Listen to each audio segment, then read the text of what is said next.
Olá, boa tarde. Com o avanço da pandemia no país, uma das primeiras iniciativas que os governos estaduais tomaram foi suspender as aulas. Com isso, as escolas particulares deram início às aulas virtuais para que os alunos não perdessem o ano letivo. Já a rede pública enfrenta mais dificuldades com o acesso dos alunos à internet. Aqui no Distrito Federal, o Ministério Público recomendou que os professores façam teletrabalho para não ter o ponto cortado. Esse é apenas um dos destaques do Jornal da Justiça de hoje. Você vai ver também.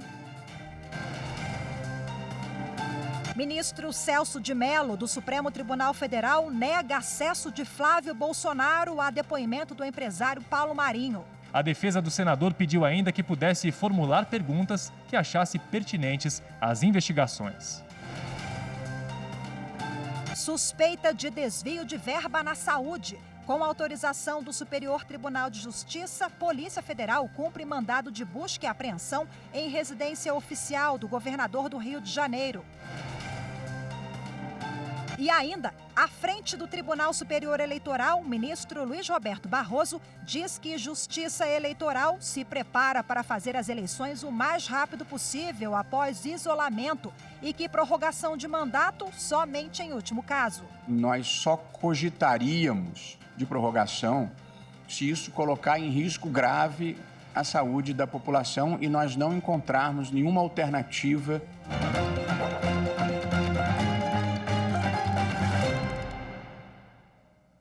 O ministro Celso de Mello, do Supremo Tribunal Federal, negou o pedido do senador Flávio Bolsonaro para que seus advogados tivessem acesso aos depoimentos do empresário Paulo Marinho e de Miguel Braga Grilo, chefe de gabinete do senador.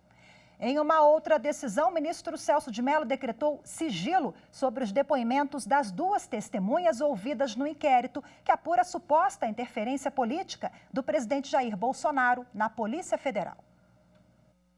O pedido para que o sigilo das investigações fosse decretado pelo Judiciário foi feito pela Polícia Federal. O ministro Celso de Mello, do Supremo Tribunal Federal, responsável pela condução do inquérito que apura a suposta interferência do presidente Jair Bolsonaro nas atividades da Polícia Federal, aceitou a solicitação. Celso de Mello decretou o sigilo geral das investigações, inclusive os depoimentos do empresário Paulo Marinho e do chefe do gabinete do senador Flávio Bolsonaro, Miguel Ângelo Braga Grilo, marcados para quarta e quinta-feira. Na mesma decisão, Celso de Mello também determinou o sigilo de eventuais atos policiais ligados ao inquérito. Em outra decisão, no mesmo inquérito, o ministro negou o pedido feito pelos advogados do senador Flávio Bolsonaro. A defesa do parlamentar queria ter acesso ao conteúdo dos depoimentos do empresário Paulo Marinho e do chefe de gabinete do senador, Miguel Ângelo Braga Grilo. A defesa do senador pediu ainda que pudesse formular perguntas que achasse pertinentes às investigações. Na decisão, o ministro Celso de Mello citou a determinação anterior sobre o sigilo geral das investigações e ressaltou que Flávio Bolsonaro não é investigado e não foi intimado para depor, e que por este motivo ele não precisa ter acesso ao inquérito. E o ministro Celso de Mello determinou ainda o arquivamento de pedido de enquadramento criminal contra o presidente da República, Jair Bolsonaro. O pedido, apresentado pelos senadores Randolfo Rodrigues e Fabiano Contarato, da Rede, ele alegava suposta prática de crime de falsidade ideológica porque o decreto de exoneração de Maurício Valeixo do cargo de diretor-geral da Polícia Federal foi publicado no Diário Oficial da União com a assinatura do então ministro da Justiça e Segurança Pública, Sérgio Moro, que afirmou não ter concordado com a exoneração. O ministro Celso de Mello, ele acolheu o pedido da Procuradoria-Geral da República, uma vez que apenas o Ministério Público tem poder para apresentar esse tipo de ação penal contra o presidente. E com a autorização do Superior Tribunal de Justiça, o Palácio das Laranjeiras, a residência oficial do governador do Rio de Janeiro, foi um dos alvos da Polícia Federal na Operação Placebo, realizada hoje. A Operação Placebo investiga suposto esquema de corrupção na construção de hospitais de campanha no estado do Rio de Janeiro. O governo carioca anunciou a construção de 9 hospitais para tratamento da Covid-19, mas apenas 3 foram inaugurados. Além da residência do governador Wilson Witzel, outro endereço ligado ao governador foi alvo da operação, como também a casa do ex-secretário de Saúde do Rio de Janeiro, Edmar Santos. No total, 12 mandados de busca e apreensão foram expedidos pelo Superior Tribunal de Justiça a pedido da Procuradoria-Geral da República e devem ser cumpridos nos estados do Rio e São Paulo. O objetivo é recolher documentos e outros materiais que possam reforçar a investigação que apura a prática de crimes previstos na Lei de Licitações, peculato, corrupção, lavagem de dinheiro e organização criminosa. E hoje tem sessão de julgamentos na segunda turma do Supremo Tribunal Federal. Na pauta, vários habeas corpus e mandados de segurança. Alguns processos envolvendo decisões do Tribunal de Contas da União estão em segredo de justiça. Confira agora os detalhes do que pode ser analisado com a nossa consultora jurídica da TV Justiça, Gisele Reis. A segunda turma do Supremo Tribunal Federal se reúne hoje, por videoconferência, para análise de 8 processos. Os ministros devem retomar o julgamento de 2 habeas corpus que discutem a validade de um novo acordo de colaboração premiada firmado no âmbito da Operação Publicano. Essa operação investigou a existência de organização criminosa envolvida com crimes contra a administração pública e que foram supostamente praticados por auditores da Receita Estadual e empresários no Paraná. Essas investigações elas serviram de suporte para a abertura de processos criminais. Os réus da ação penal que foi aberta buscam reconhecer no Supremo as nulidades do novo acordo de colaboração no qual eles foram incriminados. Os pedidos foram negados pelas instâncias inferiores e até mesmo pelo Superior Tribunal de Justiça. O ministro Gilmar Mendes, que é o relator dos habeas corpus, declarou a nulidade do aditamento e reconheceu a ilicitude das declarações feitas pelos delatores que acusavam os réus da prática de crimes. A sessão de hoje à tarde deve retomar com o voto da ministra Carmen Lúcia. Na pauta, consta também um recurso apresentado pela defesa do ex-deputado e ex-ministro Mário Negromonte, questionando decisão do ministro Edson Fachin, que determinou o envio da ação penal em que ele é acusado por corrupção passiva e também por lavagem de dinheiro à Justiça do Paraná, declarando a incompetência do Supremo Tribunal Federal. A segunda turma ainda deve julgar 4 mandados de segurança. Todos eles são da relatoria do ministro Gilmar Mendes e foram apresentados contra a decisão do Tribunal de Contas da União, que impediu empresas de contratarem com a administração pública. Em um deles está uma decisão do TCU que impede a empreiteira Andrade Gutierrez de fazer contratos com o poder público pelo prazo de 5 anos. A empresa celebrou acordo de leniência com o Ministério Público Federal em decorrência da Operação Lava Jato, que investigou irregularidades nas contratações para as obras da usina termonuclear de Angra 3. Esse é um resumo do que tem na segunda turma. Já a primeira turma não terá sessão de julgamentos hoje. E você vai ver no próximo bloco, o Ministério Público do Distrito Federal recomenda que os professores façam teletrabalho para não ter o ponto cortado. Os detalhes em instantes, eu volto já. A justiça, no meu modo de entender, é o meio pelo qual dirime os direitos e deveres da sociedade perante os conflitos. A conciliação.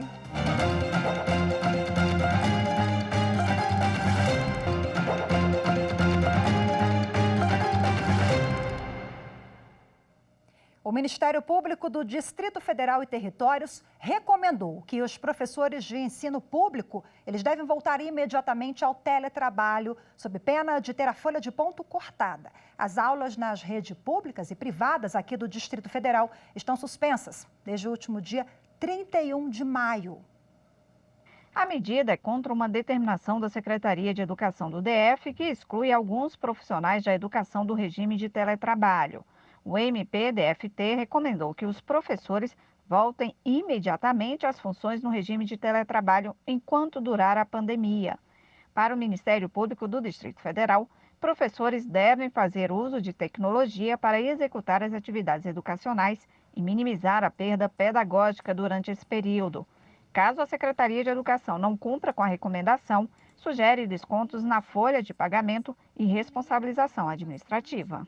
Para o Ministério Público, todos os professores devem adotar o teletrabalho. É dever dos servidores públicos agir com eficiência. E a recomendação vale inclusive para os professores com contratos temporários. O Ministério Público do Distrito Federal deu 15 dias para a Secretaria de Educação enviar um relatório sobre o cumprimento das recomendações. Algumas medidas têm sido adotadas pela Secretaria de Educação para levar conteúdo aos estudantes que estão em casa. Uma delas é pelo programa Escola em Casa DF, que é transmitido diariamente pela TV Justiça. Bom, em nota, a Secretaria de Educação do Distrito Federal, ela informou que já prepara uma portaria para regulamentar o retorno dos professores da rede pública via teletrabalho. Segundo a Secretaria, o plano para esse retorno aguardava uma consulta pública que terminou no último domingo. Bom, e para falar sobre a recomendação, a gente conversa agora ao vivo por Skype com a promotora de Justiça do Ministério Público do Distrito Federal, a doutora Kátia Vergara. Doutora Kátia, seja bem-vinda, muito boa tarde, obrigada pela disponibilidade em conversar conosco.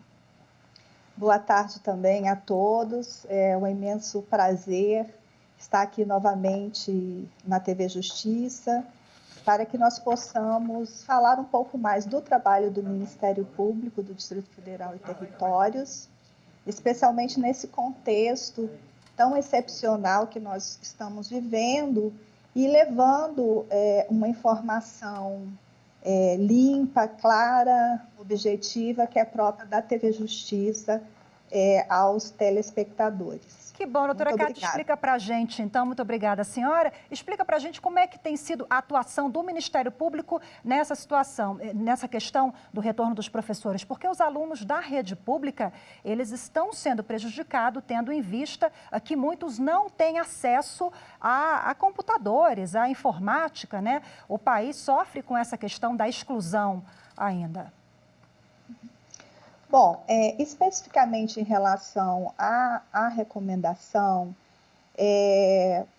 o núcleo central dela decorre justamente da própria lei, né? Veja que o governador do Distrito Federal, a par de ter expedido uma série de decretos em que determinou como medida de enfrentamento e contenção da contaminação do novo coronavírus, a suspensão das aulas presenciais em todo o sistema de ensino. E também o governador expediu um outro decreto no dia 20 de março, em que ele estabelece o regime de teletrabalho para todos os servidores da administração pública, incluindo, inclusive, no caso, aqueles da Secretaria de Educação.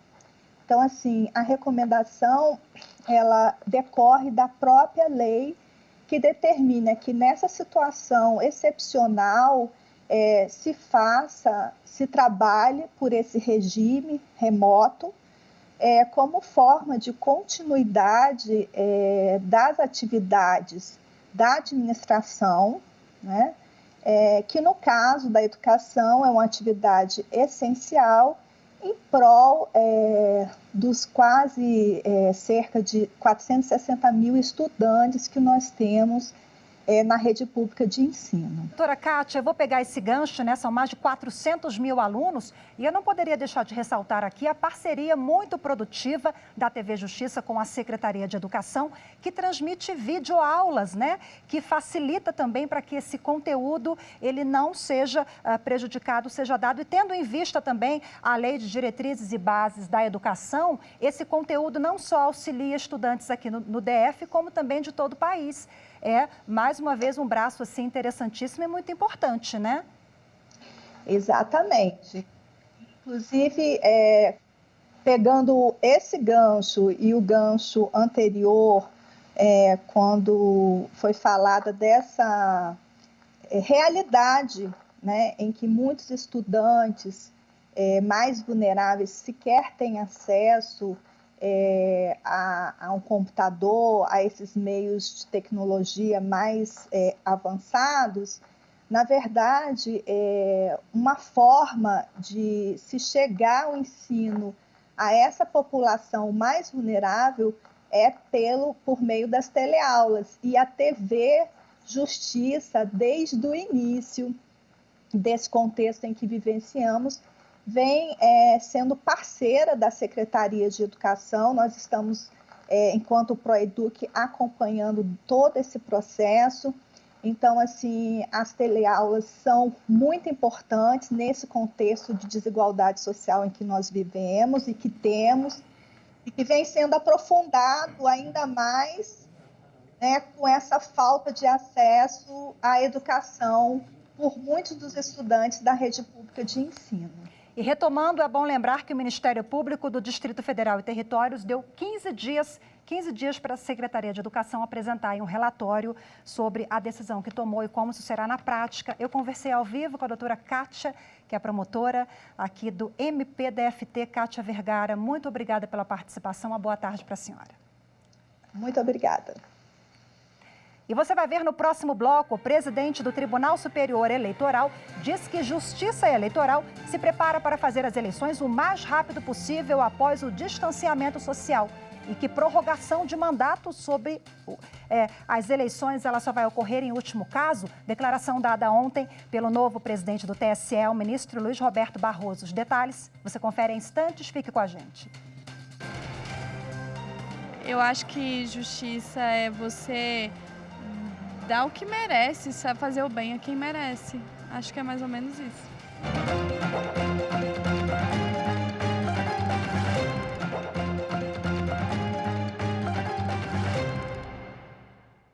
E terminou há pouco a entrevista coletiva do novo presidente do Tribunal Superior Eleitoral, ministro Luiz Roberto Barroso. E quem acompanhou e traz agora ao vivo todas as informações para a gente é o repórter Henrique Amaral. Olá, Henrique, muito boa tarde para você.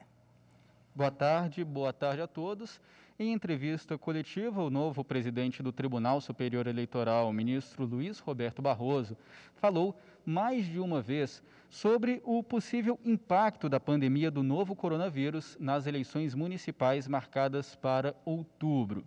O ministro Barroso disse que a Justiça Eleitoral está preparada para realizar a votação em outubro, mas reforçou que as eleições só devem ocorrer se houver condições sanitárias para a realização do pleito.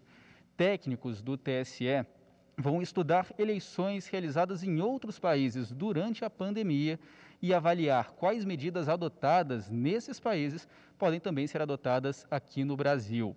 Por fim, o ministro Barroso afirmou que os mandatos atuais de prefeitos e vereadores só devem ser prorrogados se isso for inevitável.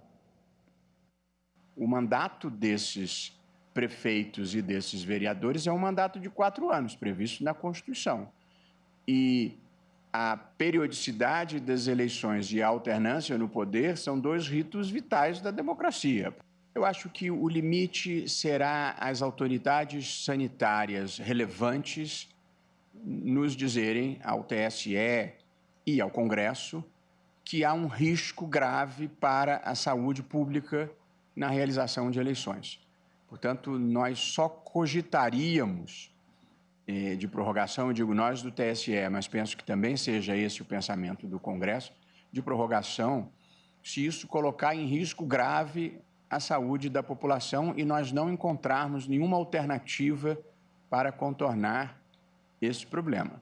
Eu acho que é inconstitucional a prorrogação das eleições, a prorrogação dos mandatos como uma opção política e não como uma eventual imposição da saúde pública. O presidente do TSE falou também sobre as campanhas que pretende realizar à frente da Justiça Eleitoral, como iniciativas para promover a participação na política de mulheres e jovens. O ministro Luiz Roberto Barroso também destacou que o combate às fake news passa pela conscientização de eleitores e sociedade em geral. O TSE vai fazer uma ampla campanha de informação, está a cargo da Mariana coordenando. Nós já discutimos ideias centrais desse projeto e temos uma assessoria de comunicação social para conceber a campanha, para que os eleitores não repassem informações e notícias de procedência duvidosa ou que não tenham, com algum grau de responsabilidade, confirmado a procedência e, como disse no meu discurso ontem, não fazer com os outros o que não gostariam que fizessem com elas próprias. Uma pesquisa informal que seja revelará que os eleitores, poucos dias depois das eleições, já não lembram mais em quem votaram nas eleições proporcionais. Nós queremos fazer uma grande campanha para mudar esse quadro. Uma campanha em que o eleitor, previamente às eleições, desde o início da campanha, se informe, pesquise, veja quem são os candidatos, veja os candidatos com os quais tem mais afinidade, vejam o que o candidato já fez no passado, de onde ele vem, qual a credibilidade que ele merece e façam um voto verdadeiramente consciente. Bom, e a posse do ministro Luiz Roberto Barroso no Tribunal Superior Eleitoral foi ontem à noite. E por causa do distanciamento social, a cerimônia foi realizada de uma maneira diferente. Apenas 4 ministros estavam no plenário do TSE. Luiz Roberto Barroso e Edson Fachin, que tomaram posse como presidente e vice do TSE, a ministra Rosa Weber, presidente anterior do tribunal, e Luiz Felipe Salomão, escolhido para falar em nome da Corte Eleitoral. Os demais ministros participaram da sessão solene por videoconferência, assim como o presidente da República, Jair Bolsonaro, o presidente do Senado Federal, Davi Alcolumbre, o presidente da Câmara dos Deputados, Rodrigo Maia, o procurador-geral eleitoral, Augusto Aras, o presidente da Ordem dos Advogados do Brasil, Felipe Santa Cruz, e o presidente em exercício do Supremo Tribunal Federal e do Conselho Nacional de Justiça, Luiz Fux.